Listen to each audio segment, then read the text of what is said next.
Bonjour à tous et bienvenue sur boursicoté.com pour cette nouvelle analyse technique Forex et matières premières avec une paire de devises euro-dollar qui semble rester dans une dynamique plutôt baissière puisqu'après ici ce gros retournement qui était venu ici chercher la bande de Bollinger inférieure, on peut remarquer que le rebond technique ne fait que revenir ici sous la zone des 1.1610, proximité ici de la moyenne mobile 20 exponentielle et que cette zone a bien agi comme zone de résistance, c'est très net ici sur ces bougies et que l'on semble vouloir repartir ici à la baisse. Alors c'est une configuration intéressante qui serait validée en cas de rupture ici des 1.1525 puisqu'effectivement en cassant ici cette zone de point bas significatif qui avait déjà été ici lors de cette dernière dynamique baissière, on validerait un nouveau point bas significatif, ce qui pourrait justement réactiver cette tendance baissière. Et puis la baisse se confirme sur la paire de devises livre sterling contre dollar américain, puisque suite à cette dynamique ici qui avait fait plier la zone des 1.3740, on peut remarquer déjà que nous n'avons quasiment pas de rebond technique, et puis que la zone ici des 1.3675, elle a tout doucement cédé. On sait que cette zone ici 1.3615, 1.3675 est une zone majeure pour la tendance moyen terme. Regardez, là on est en train de tester justement 1.3615. Alors cette configuration elle est intéressante puisque on n'a jamais réussi à repasser dans une vraie dynamique haussière. À chaque fois ici que l'on se rapprochait, notamment de cette zone ici d'un 38,80 pour la dernière dynamique haussière, on a toujours échoué à quelques pips de cette zone. On n'a jamais réussi. Le précédent point haut c'était pareil, on avait tenté ici une cassure d'un 38,80 pour venir chercher un 40, mais on s'était retourné à ce moment-là. Et on voit que au final, c'est très net sur ce graphe, on voit qu'on a une succession ici de points hauts qui est toujours légèrement baissière et le fait ici que l'on accélère à la baisse d'un point de vue court terme, quelque part ça nous replace ici dans le suivi de cette dynamique et le fait que l'on hésite ici dans cette zone, nous montre que cette zone techniquement elle est encore forte mais que la tendance elle reste baissière. Alors donc en cas de rupture de cette zone ici d'un 36,15, la prochaine zone, les prochaines zones de support pourraient être ici. Alors on a des zones intermédiaires, première zone ici, voilà cette zone des 1.3545, mais globalement ici ça serait la zone des 1.35 qui serait visée lors d'une phase d'accélération.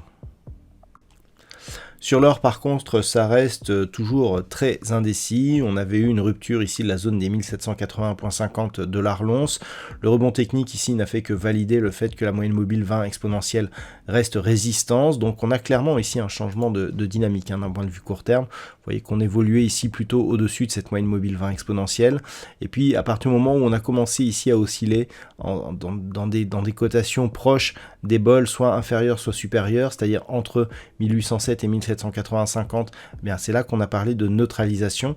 Et puis depuis ici cette impulsion, on est venu donc attaquer ici la bande de Bollinger inférieure et on voit que le rebond nous ramène ici sur la moyenne mobile. Donc pour l'instant, on est ici sur une impulsion baissière. Alors certes, effectivement, la zone des 1780,50, elle est reprise à la hausse.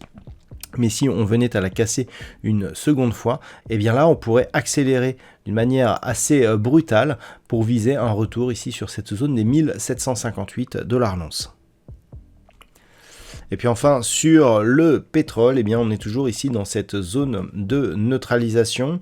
Alors c'est une zone assez intéressante, la figure n'est pas valide, mais on pourrait avoir, on le voit un petit peu là si on resserre, voilà, on pourrait avoir ici une configuration avec ici cette phase d'élargissement, cette phase, cette première phase, et si on considère ici qu'on est en train de se resserrer, on pourra bien avoir ici une configuration en diamant. Alors une configuration en diamant juste en haut d'une dynamique haussière, c'est une figure de retournement majeur.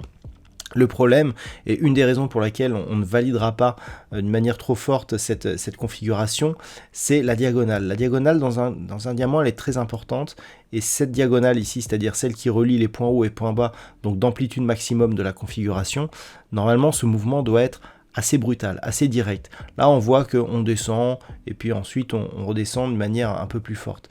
Donc clairement, on a ici une configuration où on a ici cette phase d'élargissement, Ici, là, on a l'impression que ça se resserre plutôt.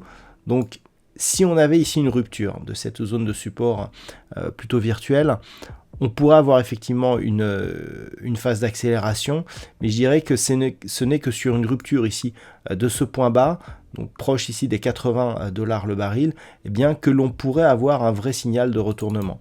Quelque part, on est sur une configuration où on voit ici, on a arrêté de marquer des points hauts significatifs, hein, c'est-à-dire que là, ici, on marque un point haut significatif et puis on a un point bas qui vient ici eh bien, casser cette zone de point bas intermédiaire. Donc on est potentiellement ici sur un retournement. Et depuis, on n'arrive plus à marquer des points hauts supérieurs au précédent point haut de référence. Donc clairement, on est peut-être sur une phase de retournement, mais qui se fait d'une manière assez douce. On voit ici qu'on revient quand même au contact de la bolle supérieure. Donc c'est vraiment sur rupture de cette zone ici. Hein. Donc on est proche des 80 $ le baril, hein, puisque ce point bas, voilà, 80. Eh bien c'est sur rupture ici des 80 $ le baril que l'on pourrait avoir effectivement un signal de retournement, auquel cas on commencerait à viser un retour ici sur la zone des 75 $ le baril. Voilà donc ce que l'on peut dire sur cette configuration technique pour ce soir. Je vous souhaite une bonne soirée. On se retrouve donc dès demain pour d'autres analyses techniques, toujours sur le site boursicoté.com.